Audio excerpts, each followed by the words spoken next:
We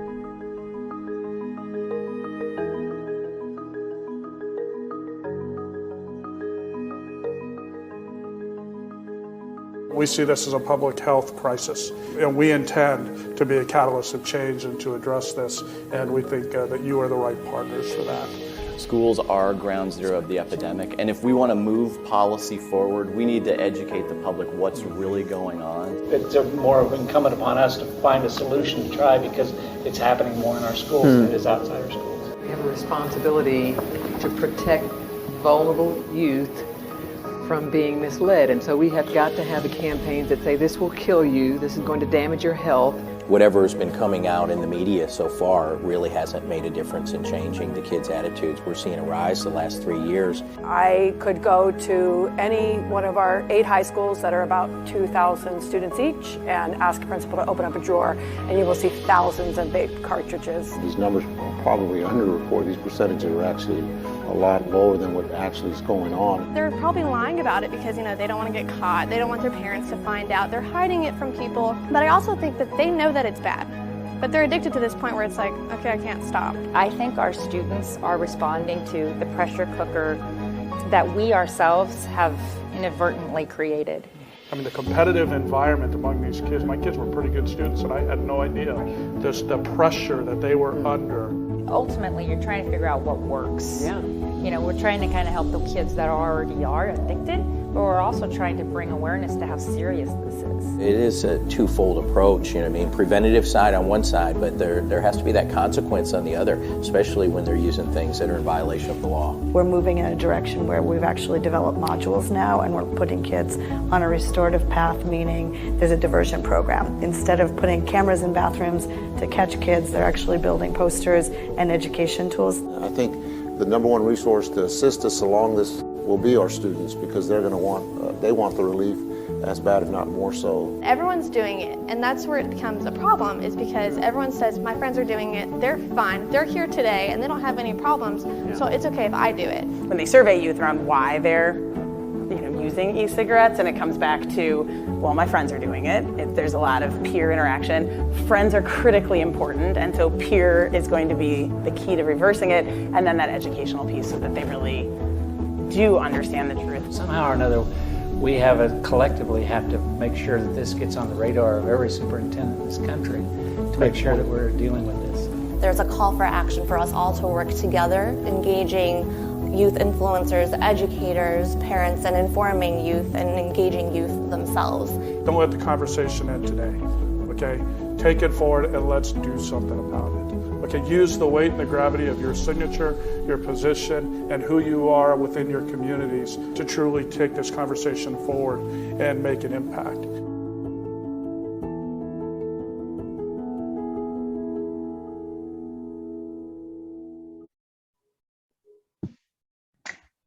Good evening, everyone, and welcome to tonight's conversation about tobacco-free schools with a special emphasis on vaping and e-cigarettes. We know this topic is of great concern to parents and school administrators, and so we thank you for joining us to learn more. My name is Amanda Mills, and I'm the Executive Director of the American Heart Association in Indianapolis. We are proud to bring this event to you this evening in conjunction with Community Health Network and the Metropolitan School District of Lawrence Township. We'll hear from several speakers tonight as they share about the health dangers of e-cigarettes, the latest trends in vaping, guidelines for how schools can help students, as well as tips for parents. And we'll have the opportunity to answer your questions. So please feel free to type comments and questions into the chat box throughout the evening. At the American Heart Association, our mission is to build a world of longer, healthier lives. We've been doing that for almost 100 years, funding life-saving research, educating people about healthy living, improving the quality of care, and advocating for healthy policies. We've been working in schools for more than 30 years, teaching generations of kids about the importance of heart health. Tonight is a continuation of that very important work. To kick off the program, I'd like to ask Dr. Sandeep Dubey to say a few words. Dr. Dubey is a cardiologist with Community Health Network, and he is the president of our local board of directors. Dr. Dubey? Thank you, Amanda. Welcome parents and welcome school administrators. I'm glad you are taking the time to learn more about protecting our kids. My name is Sandeep Dubey and I'm a cardiologist by background. Currently, I'm the physician executive for the Heart and Vascular Hospital of Community Health Network. Community Health Network is deeply committed to enhancing health and well-being in the communities we serve. Community Health Network has long-standing partnership with many schools, including the Lawrence School District for nursing, behavioral health, and athletic training. At Community, we also have a robust smoking cessation clinic that is going to see close to 1,000 patients this year, with success rate of 30 to 40%, which is close to the best in national benchmarks. Some of you might not know that smoking and vaping kill more people each year than motor vehicle accidents, firearm use, HIV, alcohol abuse, and illegal drug use combined. So without wasting much time, let's set the stage about teen tobacco and vaping. Please welcome the American Heart Association's Vice President of Advocacy, Jeff Willett. Jeff, it's all yours now. Thank you so much, Dr. Dubey, and thanks everyone for joining us tonight. I'm going to talk to you tonight about trends and emerging threats in youth tobacco use. And before we talk about vaping, it's important to recognize how much progress we've made in reducing youth cigarette smoking. If we go back to the 90s and the peak of the Joe Camel era, 1 out of 4 high school students smoked cigarettes. And together we worked really hard for over 2 decades. We passed policies to protect young people. We treated people who were using tobacco. We put restrictions on the tobacco companies. And as a result of decades of hard work, today less than 1 in 20 high school students smoke cigarettes. So that's a tremendous public health achievement, going from 1 in 4 to 1 in 20 high school students smoking cigarettes. Unfortunately, and as you all know, we've recently seen a tremendous increase in youth tobacco use in the form of e-cigarettes. So today, vaping is the new youth tobacco epidemic. And across the United States, more than 2 million middle and high school students are vaping. In Indiana alone, there are enough teenage students who are vaping to fill Lucas Oil Stadium. And compared to a few years ago, students are vaping more regularly. Today, 1 out of every 4 students who vapes does so every day, putting them at greater risk of addiction to nicotine and the long-term use of e-cigarettes and other tobacco products. And efforts to reduce youth use of flavored e-liquids, flavored e-cigarette products, have largely failed due to huge loopholes in federal regulation. Today, more than 85% of students who vape use a flavored product like fruit, candy, mint, or menthol. So in so many ways, we have so far failed to protect kids and failed to help parents and educators address vaping. And so when we think about the recent history with e-cigarettes, we can better understand how, as a society, vaping's become such a major issue for youth. So in 2013, the major tobacco companies introduced their versions of the electronic cigarette, and they did so in largely an unregulated environment. The FDA didn't have the authority at the time to regulate e-cigarettes, and many of our states and communities didn't regulate the sale of e-cigarettes. In 2015, Juul was introduced, and Juul has a very sleek, sophisticated design. It looks just like a USB drive. It can be used very discreetly. As most of you know, Juul was sold in a wide range of youth-appealing flavors, and Juul liquids have a very high nicotine content. And it was really in 2015, with the introduction of Juul, that we started to see a tremendous acceleration in youth e-cigarette use. It wasn't until 2016 that the FDA was granted the authority to regulate e-cigarettes, and it's certainly taking them time to do so in a way that's protecting kids. 2 years ago, in 2019, we saw the outbreak of EVALI, the serious lung injury that was associated with vaping. And EVALI, along with the very shocking high rates of e-cigarette use by teens, certainly helped increase awareness of the potential harms of e-cigarettes. And then in 2020, a couple major policy changes occurred. First, the age to purchase tobacco products, including e-cigarettes, was increased to 21 at the federal level. And then second, the FDA acted to remove certain flavored e-liquids from the market. So if there were products that sold e-liquids in a pod or a cartridge system, like Juul does, those products could no longer contain the youth-appealing flavored liquids. They could only be sold in tobacco or menthol. But if it was a disposable system, a product designed for one-time use, or a refillable system that you poured liquid in, those were exempt from federal regulation. So now today we've seen a major transformation in the market. We see that disposables and refillable systems that are continuing to sell the flavored e-liquids are emerging as the preferred product systems among young people. So again, a primary reason why young people start using e-cigarettes and continue to use e-cigarettes is the tremendous appeal of flavored e-liquids. Youth appealing flavors dominate the marketplace, and we know the vast majority of young people who first try an e-cigarette first try with a flavored product. And we know the vast majority of young people who continue to use e-cigarettes are using flavored e-liquids. So removing these youth appealing flavored products from the market is critical to public health. As we know, the fight against big tobacco is constantly changing. In the 90s, we were laser focused on cigarette use. We've made a lot of progress, but the industry continues to evolve, and we have to be vigilant with the new products that the industry is introducing. We need to address loopholes that big tobacco successfully exploits to continue selling their products and addicting new generations. So today, we're really concerned about flavored products, really concerned about menthol cigarettes. Half of all students who smoke traditional cigarettes use menthol flavored cigarettes. And we're really concerned about the youth appealing flavors that are still available in those disposable systems like Puff Bar and the refillable systems like Soren that are shown on the right side of the slide. So I've mentioned Puff Bar. Puff Bar is a disposable e-cigarette that looks almost identical to a Juul, but it's designed for one-time use.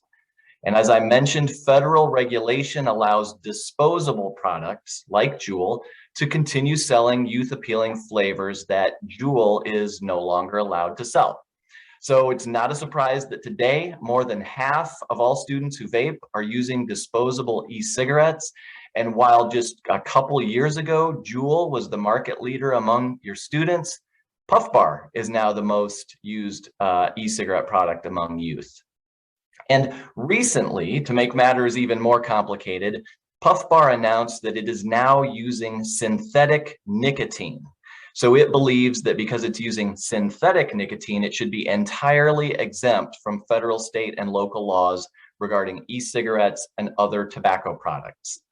Puff Bar is a clear example why we have to be vigilant, why we have to monitor what the industry is doing, and why we have to ensure that the policy protections are in place, especially for young people who shouldn't be using these products under any circumstances. So just a couple quick updates from the federal policy level. The FDA is currently reviewing millions of applications from e-cigarette manufacturers to determine which e-cigarette products will continue to be marketed and sold in the United States.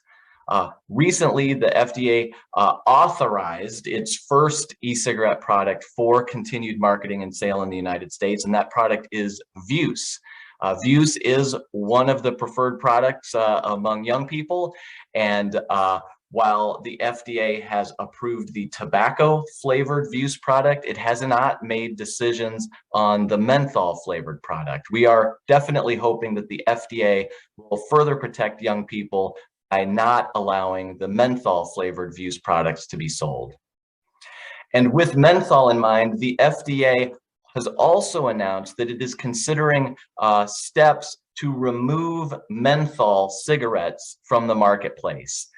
Eliminating menthol cigarettes and flavored cigars would be a huge public health victory that would protect kids.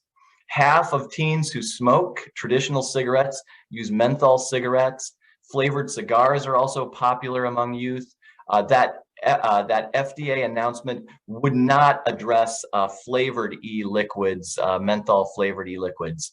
So really a comprehensive regulatory approach that eliminates menthol cigarettes and removes all non-tobacco flavored e-cigarette products would be best for public health and would certainly be best for young people.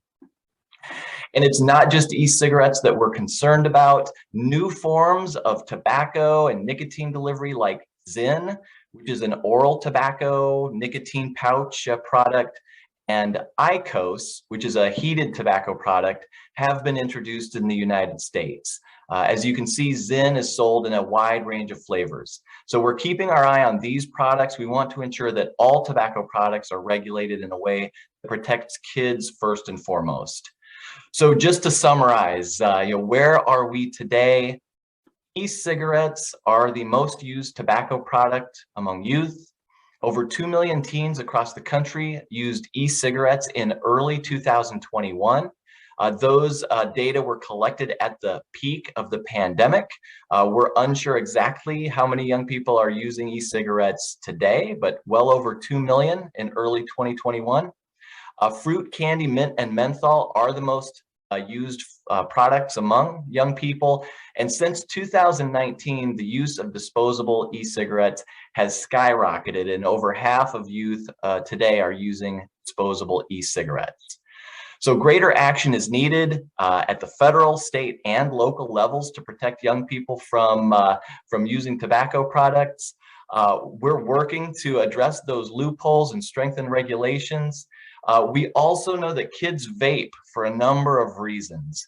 And now let's hear from one student about her experience with vaping.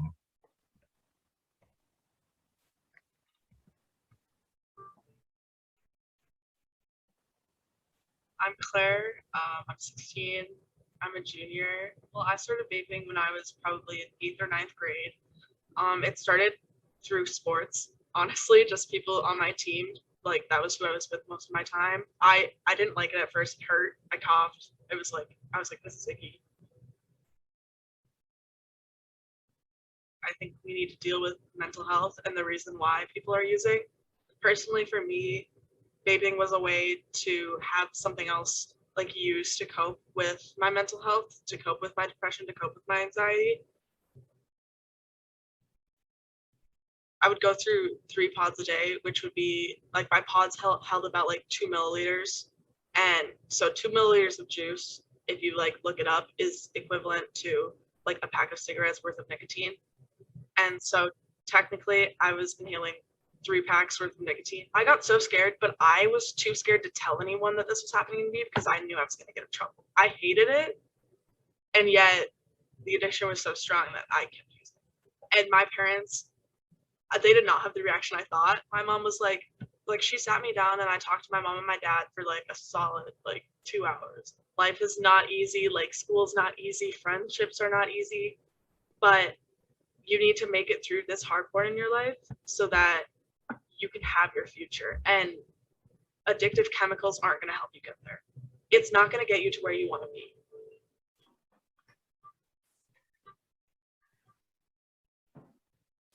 So very powerful story from Claire, and really starts to speak to some of the mental health aspects of tobacco use, vaping, and the use of any substances really. So Dr. Dubé, I'd appreciate if you could join me to help talk about the health effects of vaping and e-cigarettes. Many teens and some parents don't realize that vapes are tobacco products and that there are serious health problems associated with using them. So let's talk about that for a few minutes. And first of all, Dr. Dubé, the e-cigarette devices, they're pretty small, right? They're about the size of a USB drive. They're about the size of a pen. They only contain a little bit of, a small amount of liquid. So what's so deceptive about that, and why is it so dangerous? So when the e-cigarettes, were first promoted, they were promoted as the safer alternative to cigarettes. But turns out it's not true, and they might be, even more dangerous than the cigarettes.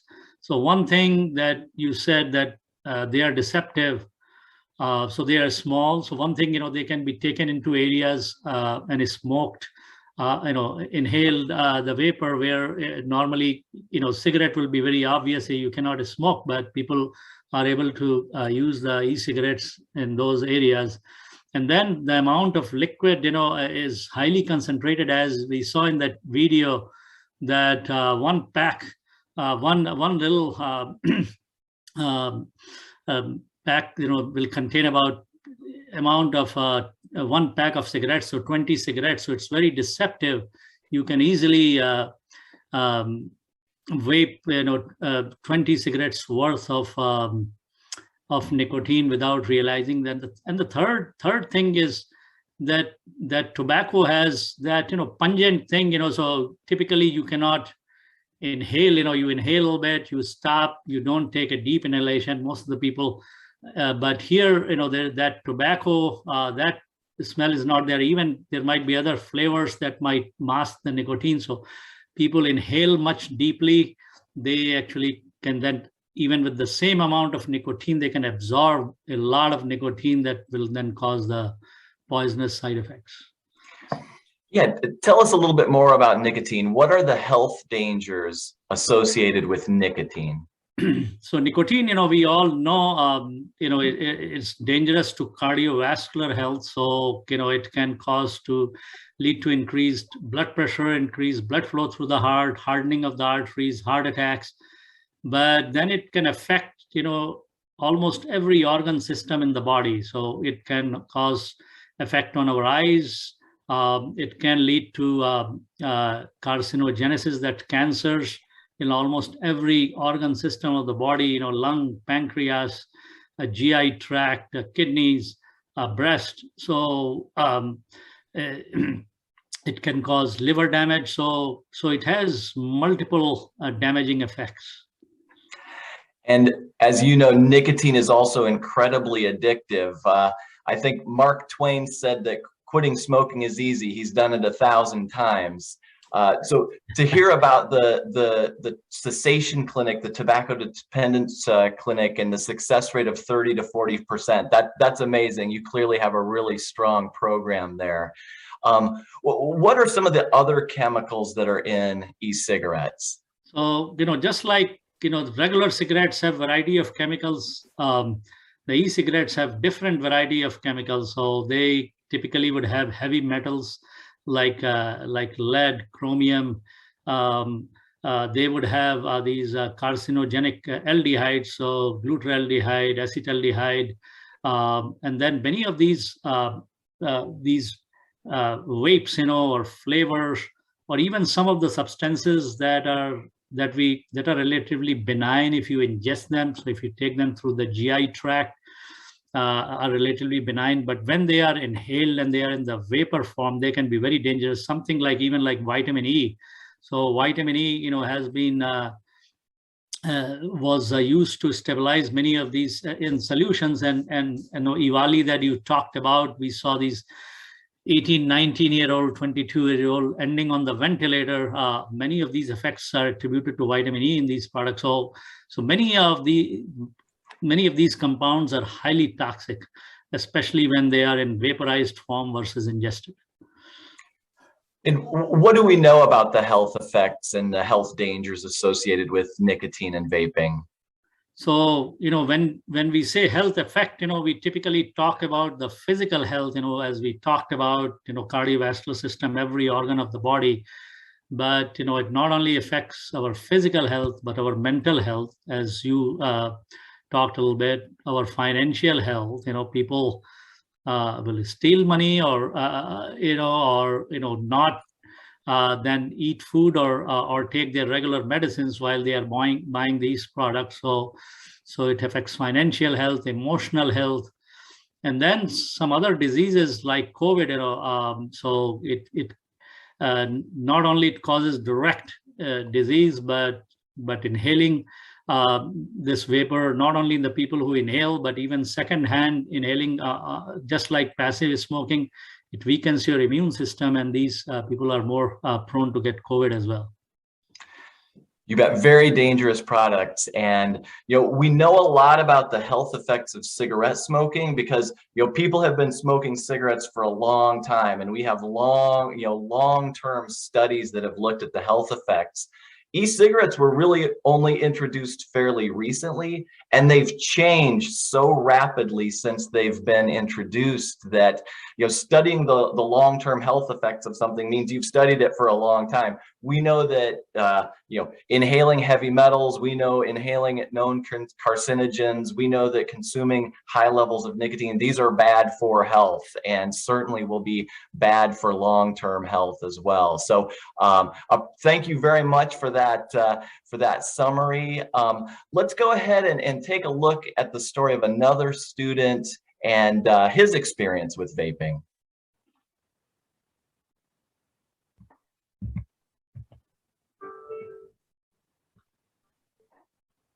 I'm Will. I'm a senior in high school right now, 17.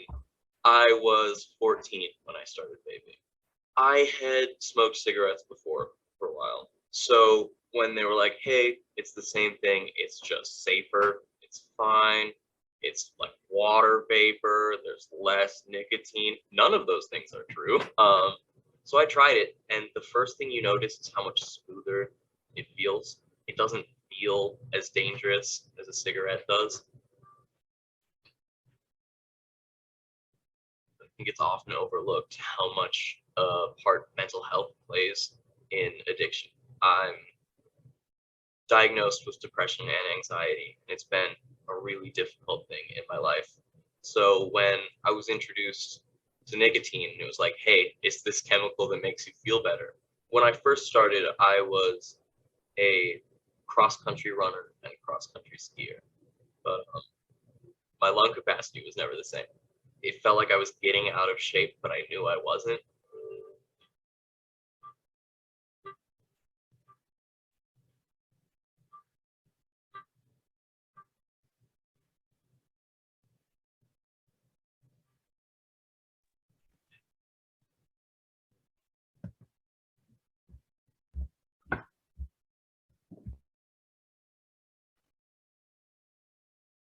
Good evening, everyone. I want to thank you for inviting us into your evening on this very important topic. My name is Lynn Griffin, and I am the Senior Community Impact Director here at American Heart Association in Indiana. And I'm also going to be your contact and support around tobacco-free school policies. After this conversation this evening, I'm also going to be your go-to for resources and information. It's possible that you've heard most of this information before and have seen firsthand the vaping epidemic in your schools, or maybe it's just your first time seeing or hearing about this.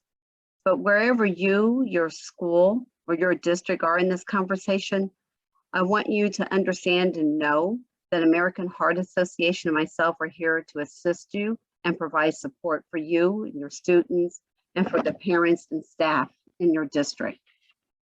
So I also want to encourage you to please make sure you reach out and set up conversations, either one-on-one or with any colleague of yours who you think may be appropriate for this whole tobacco and vaping attempts and strategies that we're using, not just here today, but to educate our students and parents and school districts about tobacco and vaping. This evening, I'm going to go over a few things, and I'm going to cover each of the components of a comprehensive tobacco-free policy. Those components are education, policy, and environment, and a supportive approach for the students. We're also going to cover why each and every one of those are important.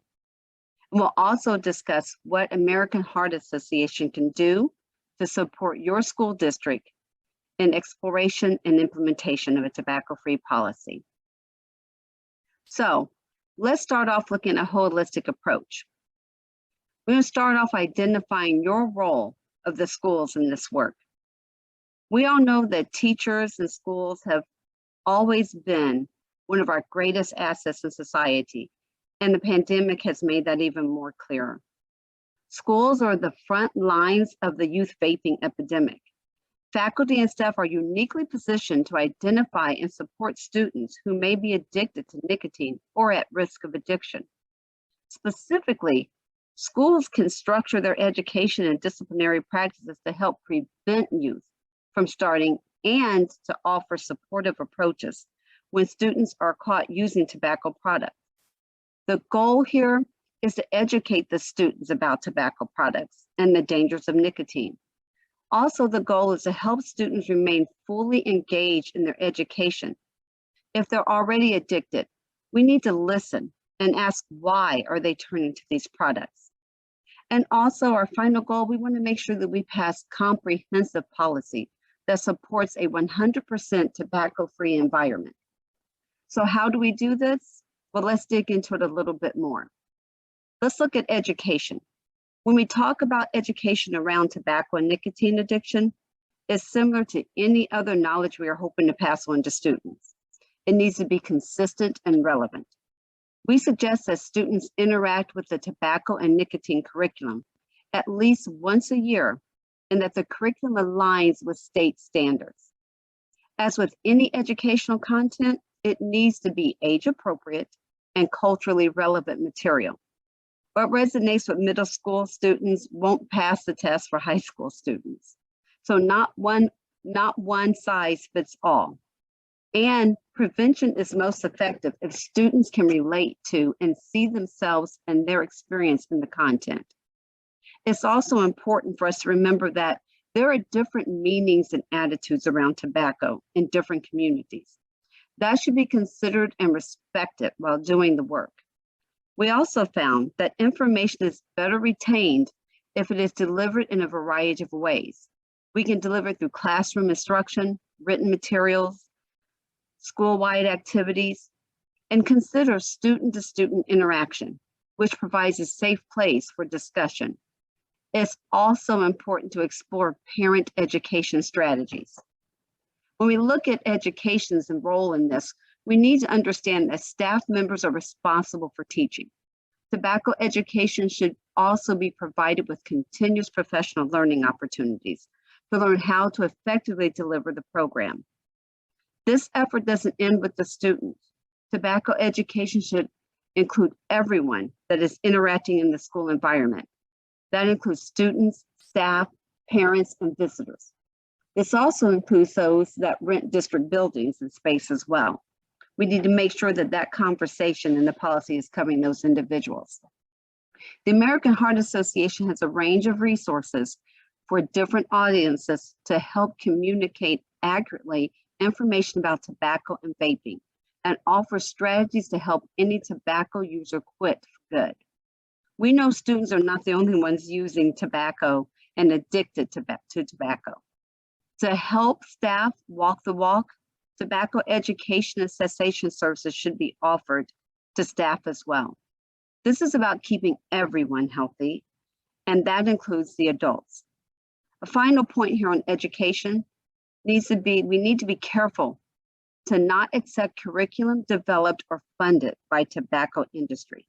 The tobacco industry has lots of money and they are out there. And we also need to remember that youth are crucial to the tobacco industry. They need replacement smokers. So now let's talk about how we affect policy and environment. We need to discuss what is a strong tobacco-free policy and what does that look like? When reviewing, updating, and implementing a policy, it's important that all products are covered. We heard Jeff talk about all the different type of products and how they can be disguised.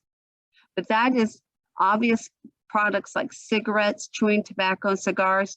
We know what those look like. But this also includes those e-cigarettes, lighters, rolling papers, and any electronic smoking device, whether or not it contains nicotine.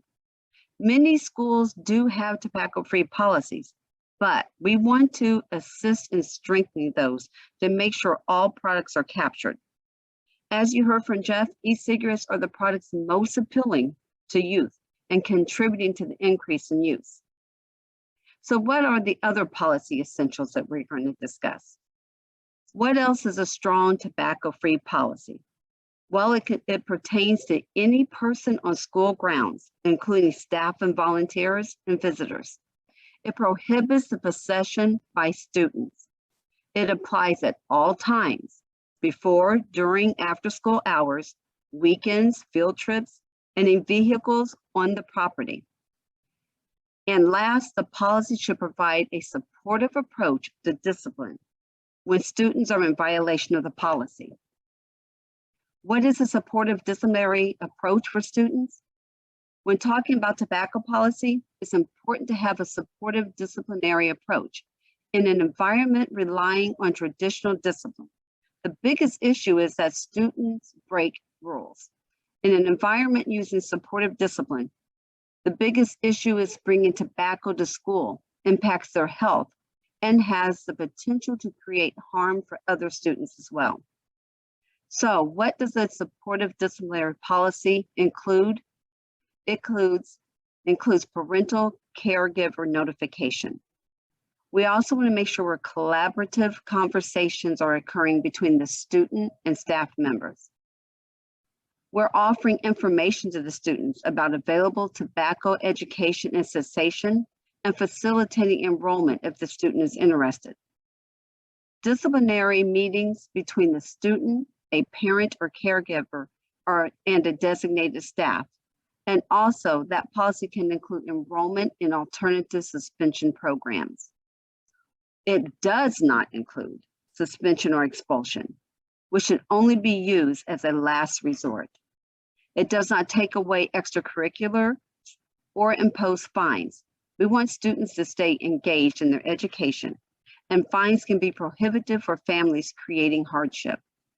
It also does not include school resource officers who should not be a part of the disciplinary action.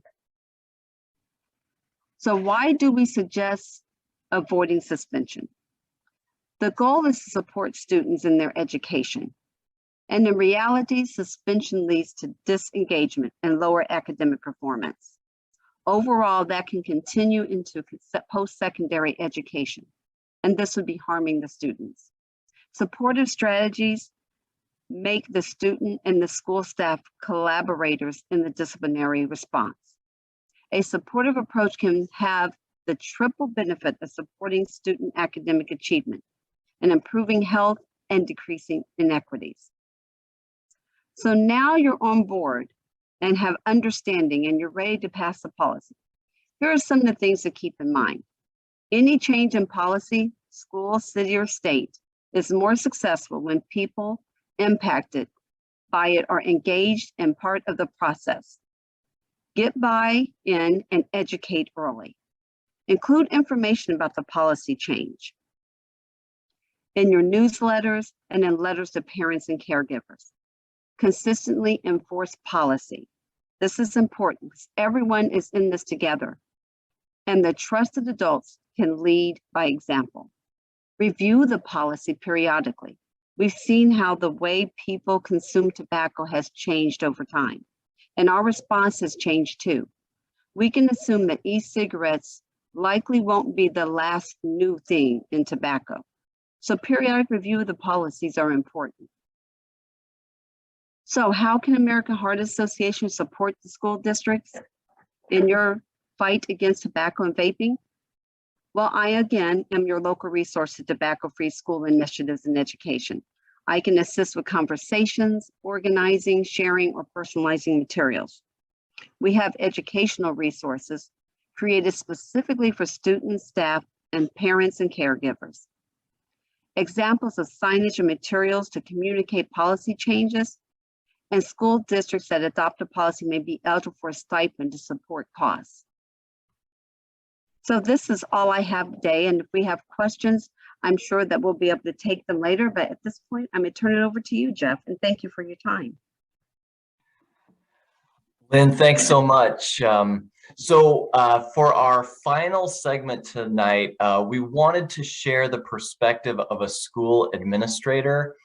And I recently had the chance to speak with Dr. Sean Smith, the superintendent of Lawrence Township, about e-cigarettes. So we'll share that conversation with you now. Thanks again, Dr. Smith. So the first question, what impact has student vaping had on your district? Well, I think any form of substance abuse is concerning as a school superintendent and educator. You know, when we look around largely over the last few years, youngsters have moved away from cigarettes because I think we do a good job in teaching in health the importance of not using or smoking cigarettes. But what I found over the years is that young people have quickly picked up on the coolness of the e-cigarettes. And certainly those industries have marketed to those, to the youngsters and made it very impressionable with them. So it is something that is certainly concerning to us because it's just shifted the way that kids look at smoking cigarettes. One from a traditional cigarette to something that is more cool and more undercover. And so it certainly impacted our school corporation. Thanks. How do you believe mental health and stress are related to student vaping? Well, just like with any other addictive behavior, mental illness many times go together. And students who vape are certainly looking for something to cope or something to get away with. It's very impressionable to them. With others, peer pressure, all that begins to add in. And I think youngsters just find a way to attract to that. I wish that people would just be very honest with them. Cigarette smoking is cigarette smoking, whether it be vaping or e-cigarettes, it's not healthy for you. And so as we have dealt more with the pandemic and youngsters are more in distress, I think they're looking for that outlet, and we have to be careful with that. Thanks. What steps has your district taken to address student vaping? Well, certainly not in isolation. At my level as a school superintendent working at the governance structure, we still have policies that prohibit youngsters from using these type of things on school ground. But I'm very wise and smart and understand that the community and the school really go hand in foot. And our outreach to parents and the youngsters in the community has really gone far, to the point where we have brought in substance abuse speakers and presentations to really try to discourage the use of youngsters using drugs or any form of nicotine or cigarettes or anything like that. We've also put in place a full-time coordinator for prevention in our school corporation. So we're really taking it to a whole nother level to support our students and their families. Why do you believe it's so important for school districts to adopt a restorative disciplinary approach when students are caught vaping? Well, I think you add to the problem when you just kick them out of school because they're caught with it. I think you got to be meaningful and understand that it's a problem, try to help them. But just because they've got a cigarette on them, e-cigarette, well, you just tell them to go home and smoke. So you want to make sure that you have practices that really address the problem, but at the same time, you push the kid on and you get them back in school and allow for them to be educated at the same time, discouraging them from using. Great, thanks. I'm looking at the questions here. How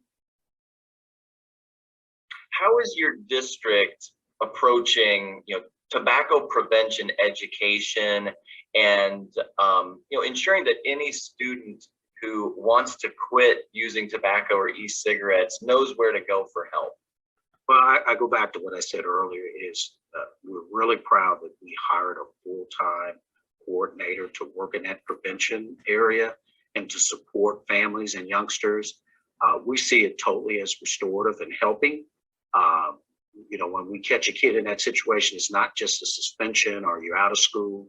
It's here is the support and help for you to end that addiction that you may get. Let's just be honest with one another. We're talking about cigarettes. It's an addictive tool, and used, kids are going to maybe step up to that next level of drugs, and we certainly don't want to do that. So we treat the e-cigarettes, the cigarettes themselves, nicotine on property the same way as we would with our drugs. And we're going to get somebody with you to help you stop using that. Hey, that was fantastic. Thanks.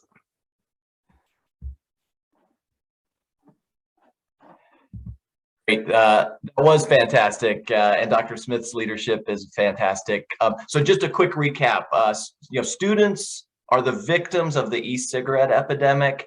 We were all told these products were safe or safer. There's youth-appealing marketing, including flavored tobacco products. Our laws failed to address vaping until we reached the crisis stage. There's a strong connection to mental health and well-being, and many students who are vaping say they want to quit, like Claire's story, and making students comfortable reaching out for help is really important. And we know that none of us chose this situation. We know that none of you chose for this to be an issue that you needed to deal with. It is here facing us. We believe that schools are uniquely positioned to identify and help young people who need that help. So we believe a supportive disciplinary approach like that used by Lawrence Township is best for addressing this issue to help ensure as many young people as possible are given support that can help prevent them from having a lifelong addiction to nicotine and to tobacco products. So Amanda, with that, I'll go ahead and turn it back over to you.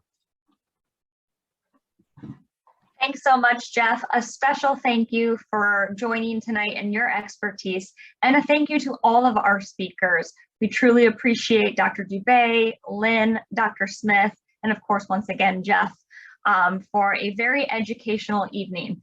And a thank you to everybody for joining us from home. We know you've got a lot of priorities going on, so taking time out of your evening is just so appreciated. And I just want to remind you, if you do have any questions, we have a few minutes here left, and we're happy to bring Jeff or Dr. Dubé or Lynn back on. If you have any questions, please pop it into the chat now, and we are happy to answer those. And while you'll do that, I'll just share another thanks to our sponsor for the evening. This event was made possible because of the support of Community Health Network, and we just want to thank them for helping us as our Live Fierce End Tobacco and Vaping sponsor as we address our most pressing health issues in our community. So thank you, Community Health Network, and also, again, thank you to Lawrence Township for leading the way and adopting our tobacco-free schools policy.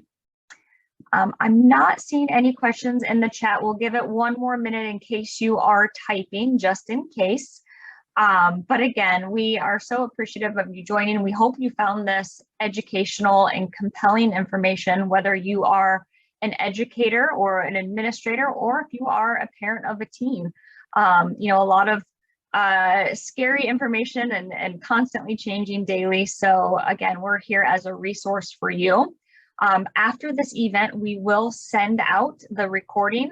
This can be shared, of course, and we appreciate you sharing this resource with others that may need to learn more or want to learn more about tobacco and vaping.